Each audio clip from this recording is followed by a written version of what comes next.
له لا شريك له ونشهد أن سيدنا حبيبنا ومولانا محمدا عبد الله ورسوله صلى الله تعالى عليه وعلى آله وأصحابه وبارك وسلم.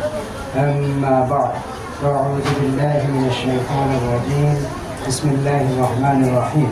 إن الله وملائكته يصلون على النبي يا أيها الذين آمنوا صلوا عليه وسلموا تسليما. اللهم صل على محمد وعلى آل محمد كما صليت على إبراهيم وعلى آل إبراهيم إنك حميد مجيد.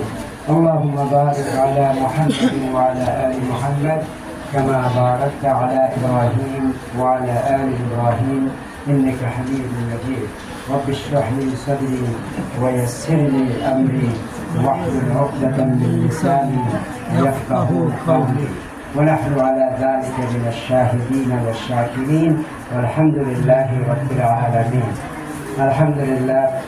বারেগাম জামিয়া হাফিজিয়া মাদ্রাসার সম্মানিত প্রিন্সিপাল মহোদয়, আমার অত্যন্ত মহব্বতের কাছের আপন মানুষ রবিকুল আলম মৌলানা ফখরুল ইসলাম সাহেব হাফিজাহুল্লাহ তাআলা, মঞ্চ ভূমিষ্ঠ আমার ভাই বোন সহ অন্যান্য অতিথিবৃন্দ, পত্র মাদ্রাসার ছাত্রছাত্রীরা, সম্মানিত সুধীমণ্ডলী, আসসালামু আলাইকুম ওয়া রাহমাতুল্লাহি ওয়া বারাকাতুহু।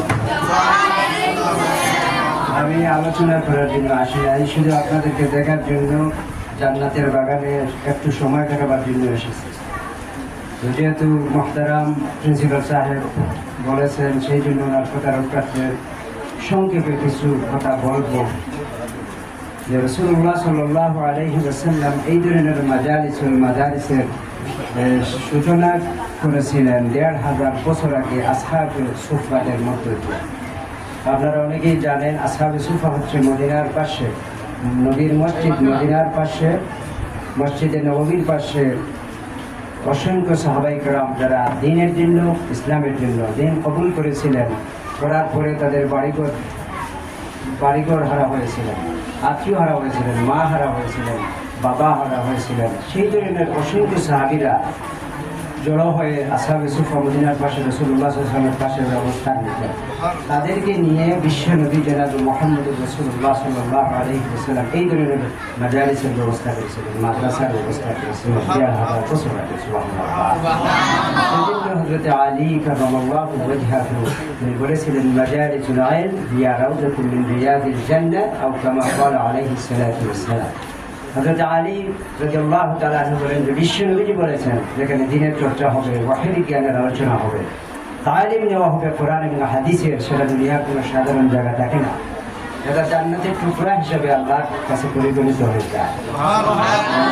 যতক্ষণ আমরা এই ধরনের পরিবেশে অবস্থান করব, আল্লাহর হাবিবের পবিত্র কথা অনুযায়ী আমরা জান্নাতের ভিতরে অবস্থান করছি।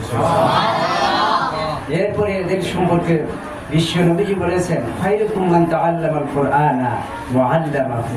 সাদাকান নবী সাল্লাল্লাহু আলাইহি ওয়াসাল্লাম। আল্লাহর নবীজি বলেছেন, যারা দ্বীনের তালিম দেয় আর যারা তালিম গ্রহণ করে, অর্থাৎ কোরআন এবং হাদিস, ওয়াহীর জ্ঞানের আলোচনা, ওয়াহীর জ্ঞানের তালিম, ওয়াহীর জ্ঞানের যারা নিজেকে গড়তে চায়, তাদের সম্পর্কে আল্লাহর নবীজি বলেছেন, তারা দুনিয়ার মানুষের মধ্যে শ্রেষ্ঠ। সুবহানাল্লাহ। খায়রুকুম নবীজি বলেছেন এরা হয় উত্তম, আর আল্লাহ খায়রুকুম হিসেবে আল্লাহ কোরআনেও আমাদেরকে উত্তম শ্রেষ্ঠ জাতি হিসেবে বলেছেন। কুনতুম খায়রা উম্মাতিন উখরিজাত লিন-নাস তা'মুরুনা বিল মা'রুফ ওয়া তানহাউনা আনিল মুনকার। তোমরা শ্রেষ্ঠ জাতি, তোমাদেরকে কোরআন দিয়েছি, তোমাদেরকে জমিনে পাঠাবার উদ্দেশ্য হচ্ছে ভালো ভালো কাজের আদেশ করবে, অনুরোধ করবে, মন্দ কাজ থেকে নিজেকে হেফাজত করবে, অন্যকে বাঁচিয়ে রাখার চেষ্টা করবে। ভালো কাজের আদেশ, মন্দ কাজের নিষেধ দেওয়ার জন্য আল্লাহ বলছেন, কুনতুম খায়রা উম্মাতিন উখরিজাত লিন-নাস তা'মুরুনা বিল মা'রুফ ওয়া তানহাউনা আনিল মুনকার। আর এই ভালো কাজ থেকে নিজেকে মাহফুজ রাখা, হেফাজত করা কোরআন ছাড়া সম্ভব নয়, হাদিস ছাড়া সম্ভব নয়। নবীজি আপনার আমার জন্য নীতি দিয়েছেন যে সঠিক পন্থা, যেটা আল্লাহ নবী তার জীবনের শেষ সময় বলে গিয়েছিলেন যে লান তাদিল্লু মা তামাসসাকতুম বিহিমা কিতাবুল্লাহি তাআলা ওয়া সুন্নাতু রাসূলিহি।